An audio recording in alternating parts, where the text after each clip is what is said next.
صفحہ نمبر 16، آیت نمبر 143، آیت نمبر ہے 143۔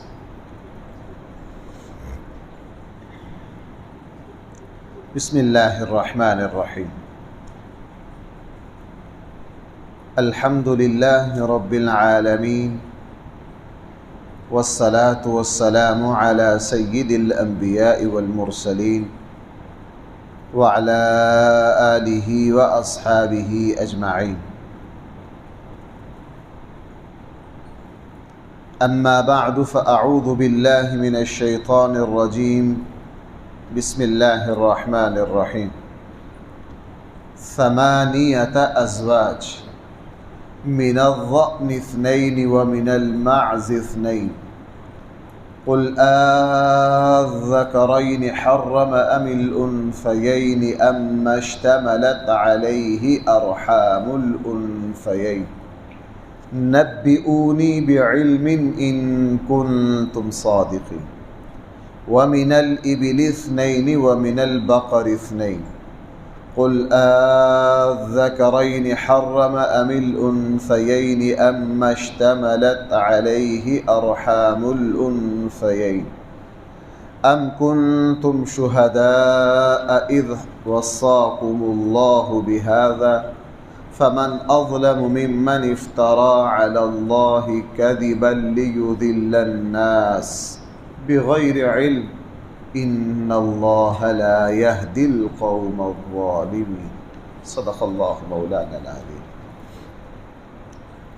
پچھلے 1.5 رکوع سے نبی کریم صلی اللہ علیہ وسلم کے زمانے کے کافروں کی حلال و حرام کے اعتبار سے جو رسمیں من گڑت اصول تھے، اپنی مرضی سے جس چیز کو چاہتے حلال کر لیتے، جس چیز کو چاہتے حرام کر لیتے، قرآن کریم نے پیچھے ان کا رد فرمایا،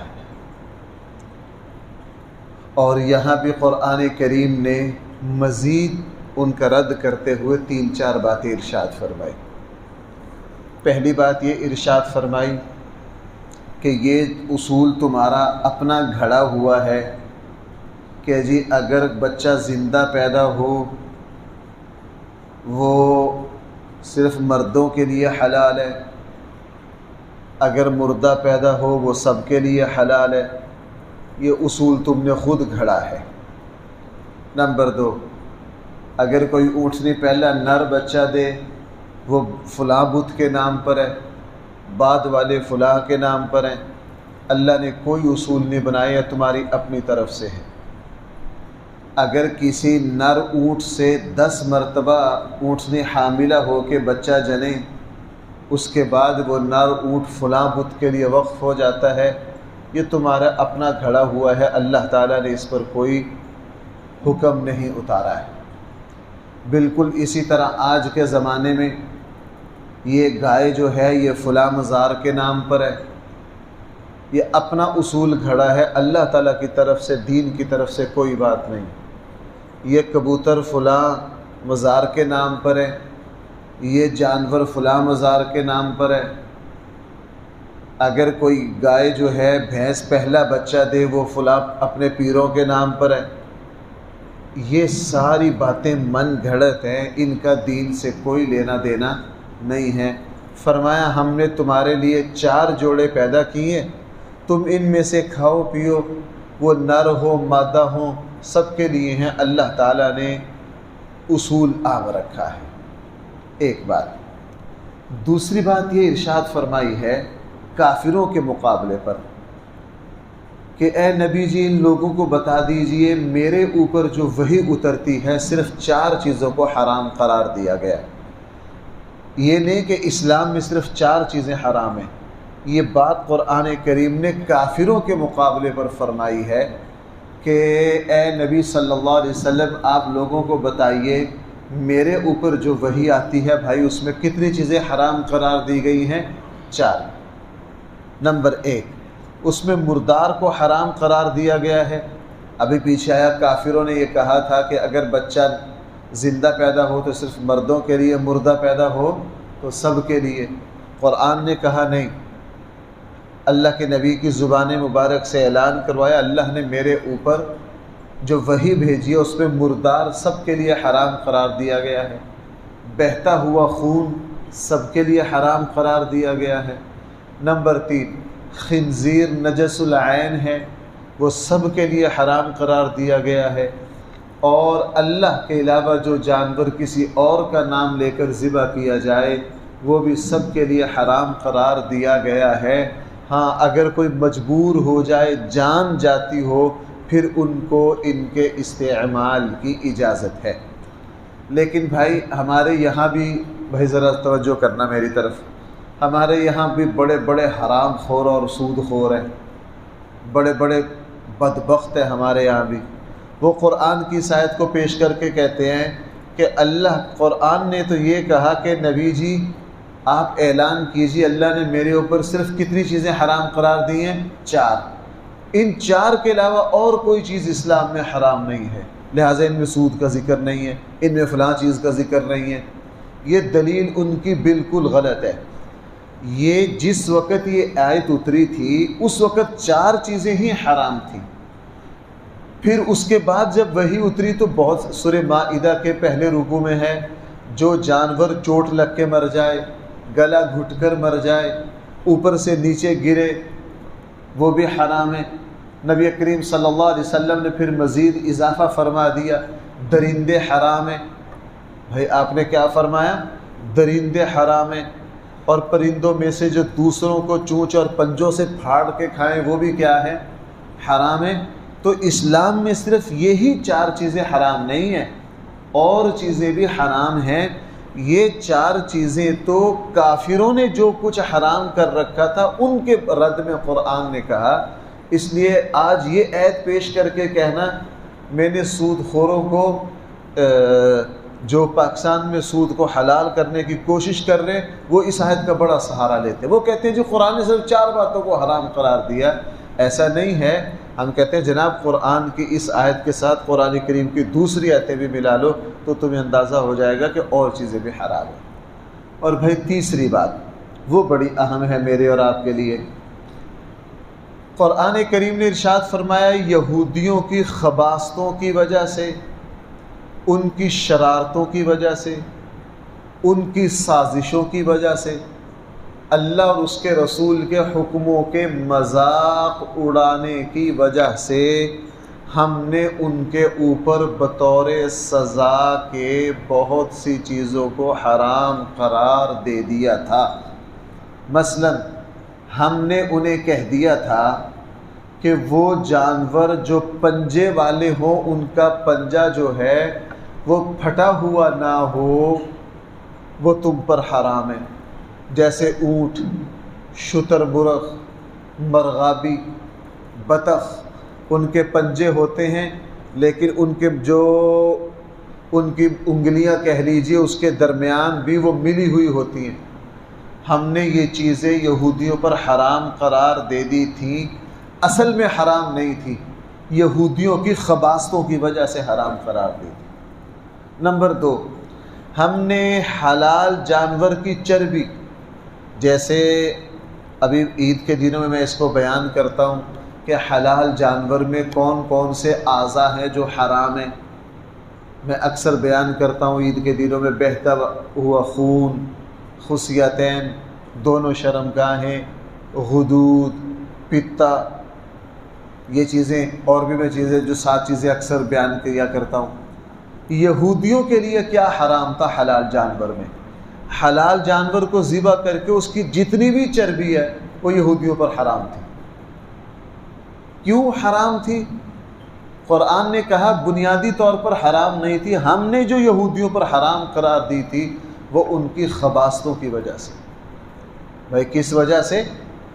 نبی کریم صلی اللہ علیہ وسلم نے فرمایا لوگوں کے گناہوں کی وجہ سے اللہ تعالیٰ بہت سے حلال رزق کو ان کے لیے حرام بنا دیتے ہیں، گناہوں کی وجہ سے، گناہوں کی نحوست پڑتی ہے۔ نبی کریم صلی اللہ علیہ وسلم نے ارشاد فرمایا تمہارے گناہوں کی وجہ تمہارے گناہوں کے برے اثرات جانوروں پر پڑتے ہیں۔ بھائی کس پر پڑتے ہیں؟ جانوروں پر پڑتے ہیں۔ ایک حدیث میں یہ ہے کہ جب کوئی برا شخص مر جاتا ہے تو وہاں کے درخت اور پرندے بھی سکھ کا سانس لیتے ہیں اور یہ کہتے ہیں یا اللہ اچھا ہوا اس کو تو نے اٹھا لیا، اس کے گناہ کی وجہ سے ہم سب پر برا اثر پڑ رہا تھا، ہم سب پر کیا بھائی پڑ رہا تھا؟ برا اثر پڑ رہا تھا۔ اس لیے حدیث میں ہے کہ جو بندہ جہاں بیٹھ کے گناہ کرتا ہے جب اس کا انتقال ہوتا ہے وہاں والی جگہ جو ہے وہ اللہ کا شکر ادا کرتی، وہاں والی جگہ بھائی کیا کرتی ہے؟ اللہ کا شکر ادا کرتی ہے۔ اور حدیث میں یہ بھی ہے کہ جو بندہ مومن کسی جگہ بیٹھ کر اللہ کو یاد کرتا ہے وہاں کے دائیں بائیں کی چیزیں خوش ہوتی ہیں، اس پر اللہ کا شکر ادا کرتے ہیں۔ اس لیے حدیث میں ہے جس جگہ پر بیٹھ کر نماز پڑھی گئی ہے یہ جگہ کل قیامت والے دن اس کے مومن ہونے کی گواہی دے گی۔ صحیح حدیث ہے، اللہ کے نبی نے فرمایا جب مؤذن اذان دیتا ہے اس کی اذان کی آواز جہاں جہاں تک جاتی ہے یہ جگہ کل قیامت والے دن اس مؤذن کے حق میں بھائی گواہی دے گی، اس مؤذن کے حق میں کیا دے گی؟ گواہی دے گی۔ اس لیے گناہوں کی وجہ سے رزق کی برکتیں اٹھتی ہیں، اللہ کی مخلوق پریشان ہوتی ہے، اللہ کی مخلوق کیا ہوتی ہے؟ پریشان ہوتی ہے گناہوں کی وجہ سے، اور نیکی کی وجہ سے اللہ کی مخلوق پر اچھے اثرات پڑتے ہیں۔ یہودی اللہ کی نافرمانی کرتے، فرمایا ہم نے ان کے اوپر چربی حرام قرار دے دی، ہم نے انہیں 2-3 چربیوں کی اجازت دی تھی، جو جانور کی پشت میں ہو، جو آنتوں کے اندر ہو، جو ہڈیوں کے ساتھ ملی ہو، صرف اس چربی کی اجازت دی تھی۔ اب یہودی کیا کرتے؟ یہودی کہتے اللہ تعالیٰ نے ہم پر چربی کھانا حرام قرار دیا ہے، استعمال کرنا حرام قرار نہیں دیا۔ وہ کیا کرتے؟ جانور کی چربی نکالتے اور اس کو پگھلا کر پھر اس کی کوئی اور چیز بنا کے اس کو بیچ دیتے۔ جس طرح وہ مچھلی والے کیا کرتے، اللہ نے ہفتے والے دن مچھلی سے منع کیا تھا اور ان پر آزمائش آئی، وہ دریا کے کنارے پر چھوٹے چھوٹے حوض بنا کے ساری مچھلیاں ان میں منتقل کر کے بٹی لگا کے اس کو بند کر لیتے۔ اب ہفتے والے دن مچھلیوں کو قابو کر لیا، اتوار والے دن جا کے پکڑ لیتے۔ یہودی بھی اس طرح کی حرکتیں کرتے، یہودی بھی کیا کرتے؟ اب جس طرح ہمارے یہاں اللہ کے نبی کی صحیح حدیث ہے بھائی ایک زمانہ آئے گا لوگ زنا کا نام دوستی رکھ لیں گے۔ بھائی سننا میری بات، اللہ کے نبی نے کیا فرمایا؟ لوگ زنا کا نام کیا رکھ لیں گے؟ دوستی رکھ لیں گے۔ اس وقت پوری دنیا میں زنا کا نام دوستی کا رکھ لیا گیا۔ اللہ کے نبی نے فرمایا ایک زمانہ آئے گا کہ لوگ شراب کو اس کا نام بدل بدل کر پئیں گے۔ اب شراب کو شراب کوئی نہیں کہتا، اس کے بڑے نام بدل لیے گئے۔ اللہ کے نبی نے فرمایا ایک زمانہ آئے گا لوگ سود کو نفع سمجھ کر کھائیں گے۔ کیا سمجھ کر کھائیں گے؟ نفع۔ میں ایک مرتبہ ایک جگہ بیٹھا تھا، وہاں کوئی بینک کے وہ بیٹھے تھے، ایک بندے نے آ کے کہا کہ یار آج کل سود کا کیا تناسب چل رہا ہے۔ اس نے آگے سے پتا کہ کون سا سود؟ سود تو ہوتا ہی نہیں، وہ تو نفع ہے۔ بینکوں میں آپ جائیے وہ سود کا لفظ نہیں بولتے بھائی، کیا لفظ بولتے ہیں؟ نفع کا لفظ بولتے ہیں۔ اللہ کے نبی نے فرمایا ایک زمانہ آئے گا کہ یہ گناہ کے جو جتنی بھی چیزیں ہیں ان کے عنوان بدل لیے جائیں گے، ان کے اچھے اچھے نام رکھ لیے جائیں گے۔ آج کل زنا کو دوستی کا نام دے دیا گیا، یہ گرل فرینڈ ہے جی، یہ فلاں فرینڈ ہے۔ اب یہ طرح طرح کے نام بدل کے اس کو بے حیائی بنا لیا گیا ہے۔ تو یہودیوں نے یہ کچھ کیا اور اس کی وجہ سے پھر اللہ تعالیٰ کا عذاب آیا۔ اب جس طرح ہمارے یہاں کیا خباثت ہو رہی ہے، اب شرعی عدالت نے فیصلہ دیا سود کے حرام ہونے کا، 2 دن سے 4 بینک یہاں کی حکومتوں کے اشارے پر دوبارہ سپریم کورٹ گئے، انہوں نے دوبارہ درخواست دائر کی ہے۔ اب سپریم کورٹ تو پہلے بھی چور دروازہ نکالتی ہے، اب پھر نکالے گی۔ ہمارا سدھرنے کا ارادہ نہیں ہے، اب دیکھیں اس وقت جو مہنگائی کا عذاب ہم پر آیا ہے، ہر بندہ بلک اٹھا ہے۔ قربانیاں نیک لوگ کرتے ہیں، ہر بندہ پریشان ہے قربانی کیسے کریں گے، قربانی کیسے کریں گے۔ لیکن دوبارہ سپریم کورٹ گئے ہیں، یعنی اللہ تعالیٰ کے ساتھ اعلان جنگ کرنے میں۔ اور بھائی جب بھی جنگ ہوتی ہے تو پھر دشمن کے قیمتی اثاثوں کو تباہ کرتے ہیں۔ اللہ اور اس کے رسول سے اعلان جنگ کریں گے، اللہ تعالیٰ ہماری سڑکیں تباہ کریں گے؟ نہیں۔ اللہ تعالیٰ کیا کریں گے؟ اللہ تعالیٰ دل کا سکون چھینیں گے، اللہ تعالیٰ رزق کی برکت اٹھائیں گے، ایمان جاتا رہے گا۔ اور سب سے قیمتی چیز کیا ہوتی ہے؟ ایمان۔ جو شخص یہ کہہ دے کہ یار یہ سود نہیں ہے یہ نفع ہے، بھائی اس کا ایمان بچے گا؟ جو سود کو حلال قرار دے وہ کہاں سے بچ سکتا ہے؟ قرآن کریم یہودیوں کی یہ خباستیں، میں آپ سے یہ جو 2 2.5 رکوع ہیں، یہاں میں اس زمانے کی رسموں پر زور کم دے رہا ہوں، تھوڑا سا بیان کر کے ان سے ملتی جلتی جو ہم کر رہے ہیں میں سارا زور 3-4 دن سے اس پہ لگا رہا ہوں۔ قرآن کی یہ آیات اس زمانے کی خباستوں کو بیان کر کے ہمیں جھنجھوڑ رہا کہ تمہارے زمانے میں بھی ایسی بےغیرتیاں ہو رہی ہیں، قرآن کی روح سے تم ان سے بھی باز آؤ، اپنے آپ کو ان سے روکو۔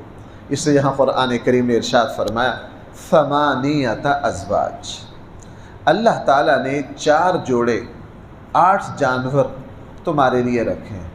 من الضأن 2، بھیڑ کی قسم میں سے 2، ومن المعز 2، بکری کی قسم میں سے نر مادہ 2۔ قل، آپ ان کافروں سے پوچھئے، الذکرین، کیا نر اللہ نے حرام قرار دی یا مادہ؟ اللہ نے تو کوئی بھی حرام قرار نہیں دیا، تم نے اپنی طرف سے بنا۔ ام اشتملت علیہ ارحام الانثیین، اللہ نے ایسی کوئی چیز حرام قرار نہیں دی جس کے اوپر جو مادہ کے رحم میں ہو، اللہ نے نہیں حرام قرار دی، تم نے خود کہہ لیا۔ نبئونی بعلم، مجھے دلیل کے ذریعے بتاؤ، ان کنتم صادقین، اگر تم سچے ہو۔ ومن الابل 2، اللہ تعالیٰ نے اونٹ نر اور مادہ تمہارے لیے حلال قرار دی۔ ومن البقر 2، اللہ تعالیٰ نے گائے نر اور مادہ تمہارے لیے حلال قرار دیے ہیں۔ قل، آپ لوگوں کو سے پوچھئے، الذکرین حرم، کیا کوئی نر اللہ نے تمہارے اوپر حرام قرار دیا ہے؟ ام الانثیین، کیا کوئی مادائیں اللہ نے حرام قرار دی ہیں؟ ام اشتملت علیہ ارحام الانثیین، کیا مادہ کے رحم میں موجود کوئی چیز اللہ نے حرام قرار دی ہے؟ اللہ نے کوئی حرام قرار نہیں دی۔ اگر اللہ نے ان میں سے کوئی چیز حرام قرار دی ہے، ام کنتم شہداء، کیا تمہارے پاس کوئی ثبوت ہے؟ اذ وصاکم اللہ بہذا، جب اللہ نے تمہارے اوپر کوئی، ہمارے یہاں، میں ڈسکا میں، ویسے مجھے محلے کا بھی نام لے لینا چاہیے لیکن چونکہ ہمارا مقصد اصلاح ہوتا ہے، ڈسکا میں ایک صاحب کے جوان بیٹا، ایک صاحب کے 13-14 سال کا جوانی بچہ ہوتا ہے، 14 سال پہ جب بچہ پہنچ گیا، جوان ہو گیا، ہاتھ سے بھی ایک بچہ فوت ہو گیا۔ میں جب افسوس کے لیے گیا تو وہ پتہ کیا کہہ رہے تھے؟ وہ کہہ رہے تھے جی اسی بچہ فلاں پیرا دے نام تا کرتا سی، ایتے سرکار دے نام تا جی۔ یہ بیٹا کس کے نام کا تھا؟ سرکار کے نام کا تھا۔ یہ تو فلاں پیر صاحب کے نام کا تھا، فلاں پیر کے نام کا تھا۔ جانوروں میں ذمہ داروں کو میں نے خود دیکھیں کہ جی یہ تو ہم نے فلاں پیروں کے نام پر وقف کر دیا۔ یہ گناہ اس وقت ہمارے یہاں بہت زیادہ، آپ یہ ملتان سے اوپر جاؤ، میں نے وہاں لوگوں کو دیکھا ہے، وہ بودی چھوڑ رکھی ہوتی ہے سر کے بال، کہ جی یہ بال ہم نے اپنے پیروں کے نام پہ چھوڑ رکھے، یہ جو کڑا ہے چاندی کا یہ فلاں پیروں کے نام پر ہے، اس کو اتارا نہیں جا سکتا، اس کو اتارا نہیں جا سکتا۔ قرآن یہ جو باتیں بیان کر رہا ہے یہ سارے حرام کام ہمارے یہاں ہو رہے ہیں۔ فمن اظلم، اس سے بڑا ظالم کون ہوگا؟